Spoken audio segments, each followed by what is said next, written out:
নমস্কার বন্ধুরা, আপনাদের আরও একবার স্বাগত জানাই পাবলিক ভিউ কলকাতাতে। বন্ধুরা, আজকের এই ভিডিওতে আইপিএল ইন্ডিয়ান ক্রিকেট নিয়ে কিছু গুরুত্বপূর্ণ আপডেট দেওয়ার আছে। যেমন কেন কপিল দেব রেগে গেল ভারতীয় মিডিয়ার ওপর, কি বলছেন তিনি, এবং তার পাশাপাশি 51 কোটি কম নয়, কেকেআর অবশ্যই ভালো দল গঠন করবে, কি বলছে ভেঙ্কি মহেশ্বর। কেকেআর তাদের ক্যাপ্টেন ঋষভ পান্ত কেন হতে পারে সম্ভাবনা বলবো, এবং অকশনের ডেট ও টাইম এবং কটার সময় আপনারা দেখতে পারবেন, লাইভ করে দেখতে পারবেন, সমস্তটাই কিন্তু আপনাদের জানাবো। তাই অনুরোধ করে রাখছি শেষ পর্যন্ত দেখবেন, এবং যারা চ্যানেল নতুন আছেন সকলকে একটা অনুরোধ করবো, যেহেতু এখানে আপনারা খেলার সমস্ত রকম আপডেটস পেয়ে যাবেন, তারা অবশ্যই পাবলিক ভিউ কলকাতা চ্যানেলটিকে সাবস্ক্রাইব করে বেল আইকন প্রেস করে অল করে রাখবেন। তাহলে বন্ধুরা, সবার প্রথমে আপনাদেরকে জানাবো কেন কপিল দেব রেগে গেছে। সত্যি কথা বলতে কপিল দেব একদম 100% ট্রু কথা বলেছে। কপিল দেব বলেছে যে ভারত অস্ট্রেলিয়ায় খেলতে গেছে, এটা একটা নর্মাল ম্যাচের মতোই নেওয়া উচিত। যেইভাবে ভারতীয় মিডিয়ারা শুরু করেছে এবং কিছু কিছু নতুন এখন সোশ্যাল মিডিয়া পেজও চালু করেছে, ইন্ডিয়া টিম অস্ট্রেলিয়ায় পৌঁছে গেছে, বিরাট কোহলি অস্ট্রেলিয়ায় পৌঁছে গেছে, বিরাট কোহলি এখন কভার ড্রাইভ প্র্যাকটিস করছে, ইন্ডিয়ান টিম এখন পেস বোলিং প্র্যাকটিস করছে, এইভাবে হাইপ ক্রিয়েট করছে। এইটাতেই কিন্তু অখুশি কপিল দেব। কপিল দেব বলছে যেইভাবে হাইপ ক্রিয়েট হচ্ছে, এতে কিন্তু ভারতীয় প্লেয়াররা আরও প্রেশারে পড়ে যাবে। এত হাইপ ক্রিয়েট করা উচিত নয়। নর্মাল ক্রিকেট ম্যাচ যেমন প্রত্যেক কটা দেশে খেলতে যায়, হ্যাঁ প্রতিপক্ষ অস্ট্রেলিয়া, কিন্তু এটাকে এরকম করে ট্রিট করা উচিত নয়। অর্থাৎ কপিল দেব তিনি কিন্তু মিডিয়ার ওপর রেগে গেছেন যে যেইভাবে হাইপ ক্রিয়েট করছে ইন্ডিয়ান টিম নিয়ে, সেটা কিন্তু অবশ্যই অপছন্দের কপিল দেবের। এবং কপিল দেব একদম সঠিক কথা বলেছেন যে এমন করছেন আবভাব যেন ইন্ডিয়ান টিম অস্ট্রেলিয়া নয় চাঁদে পৌঁছেছে। তো যাই হোক, কপিল দেবের সঙ্গে আমি একমত। আপনার মতামত আমাকে কমেন্টে জানাবেন। এইবারে আপনাদেরকে বলবো, কলকাতা নাইট রাইডার্স তারা কিন্তু অবশ্যই ভালো দল গঠন করবে, এমনটা কিন্তু কেকেআর এর সিইও ভেঙ্কি মহেশ্বর জানিয়েছে। আমরা সবাই জানি কেকেআর এর দল কিন্তু মূলত ভেঙ্কি মহেশ্বরই গঠন করে। গম্ভীর যখন ছিল, গম্ভীরের পরামর্শ নিয়ে দল গঠন হতো। তবে ভেঙ্কি মহেশ্বর তাকে যখন জিজ্ঞেস করা হয় যে কেকেআর 51 কোটির মতো পার্স নিয়ে কি ভালো দল গঠন করতে পারবে, ভেঙ্কি মহেশ্বর বলে অবশ্যই 51 কোটি কম নয়, 51 কোটি টাকা দিয়ে অবশ্যই কেকেআর আরও একবার মজবুত দল গঠন করবে, এমনটা কিন্তু বলছেন ভেঙ্কি মহেশ্বর। এবং কেকেআর তারা যেই পছন্দের বোলার টার্গেট করেছে সেই সমস্ত বোলার এবং ব্যাটসম্যানকে নেবে কিন্তু ভেঙ্কি মহেশ্বর জানিয়েছে। এবং কেকেআর এর মূলত 2 পেস বোলার টার্গেট হবে, এমনটা কিন্তু কনফার্ম করছে ক্রিকেট এক্সপার্ট আকাশ চোপড়া। আকাশ চোপড়া তিনি কিন্তু বলছেন যে ভেঙ্কি মহেশ্বর তার সঙ্গে যতটা কথাবার্তা বলে জানতে পেরেছেন তিনি, যে কেকেআর অবশ্যই প্রথম যেই বোলারটার পিছনে ঝাঁপাবে সেটা হচ্ছে মোহাম্মদ শামি। কেকেআর অবশ্যই মোহাম্মদ শামির জন্য ঝাঁপাবে, কারণ ইডেন গার্ডেনে মোহাম্মদ শামির রেকর্ড ভালো। বাংলার হয়ে মোহাম্মদ শামি ক্রিকেট খেলে, তাই ইডেন গার্ডেন ভালো করে চেনে।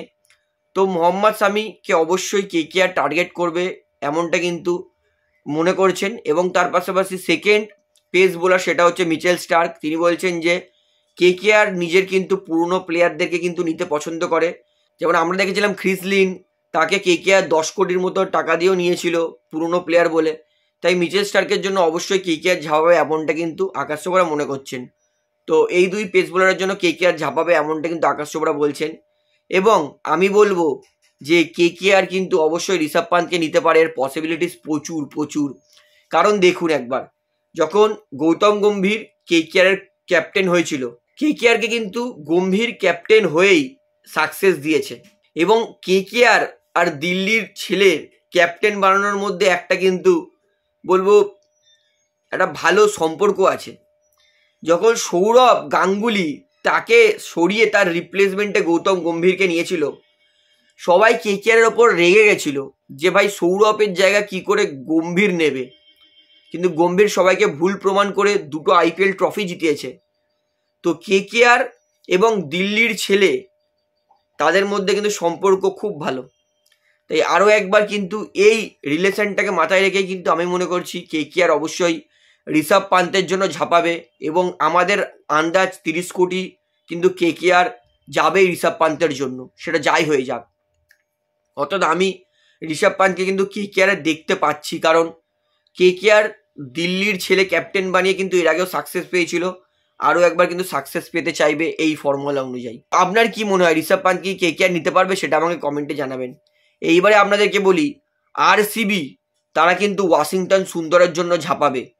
আরসিবি ইনসাইডার এবং পাঞ্জাব কিংস ইনসাইডার থেকে যেটা জানা গেছে, এই দুজনই দলের একটা স্পিন অলরাউন্ডারের মধ্যে নাম আসছে ওয়াশিংটন সুন্দর। ওয়াশিংটন সুন্দর দুর্দান্ত প্লেয়ার, এতে এক ফোঁটাও সন্দেহ নেই। ভালো বল করে, ভালো ফিল্ডিং করে এবং ভালো ব্যাটিংও করে। এবং যেহেতু আরসিবি আর পাঞ্জাব কিংসের প্রাইম টার্গেট, প্রথম টার্গেট স্পিন অলরাউন্ডার হচ্ছে ওয়াশিংটন সুন্দর, এবং যেহেতু পাঞ্জাবের কাছে 110 কোটি আর আরসিবির কাছে 84 কোটির কাছাকাছি আছে, তাই আমি শিওর ওয়াশিংটন সুন্দরও কিন্তু 17-18 কোটির নিচে যাবে না। শিওর ওয়াশিংটন সুন্দর ভালোই দাম পাবে, কারণ দুই হাইয়েস্ট অ্যামাউন্ট থাকা দল, তাদের প্রাইম টার্গেট কিন্তু এক। ওয়াশিংটন সুন্দর কোটিপতি হবে, এতে কিন্তু এক ফোঁটাও সন্দেহ নেই। তাহলে বন্ধুরা এবারে লাস্ট আপডেট দিয়ে, এটা হচ্ছে অকশানের ডেট, টাইম এবং অকশান লাইভ কোথায় দেখতে পারবে।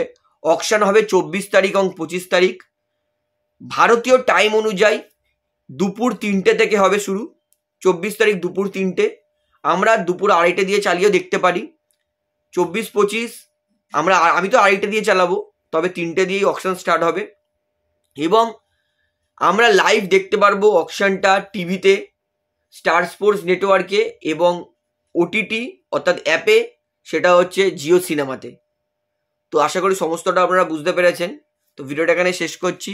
ভিডিওটি ভালো লাগলে অবশ্যই লাইক করুন, কমেন্ট করুন, শেয়ার করুন এবং চ্যানেলে নতুন আছেন সবাইকে একটা অনুরোধ করবো, তারা অবশ্যই পাবলিক ভিউ কলকাতা চ্যানেলটিকে সাবস্ক্রাইব করে বেল আইকন প্রেস করে অল করে রাখবেন। ধন্যবাদ।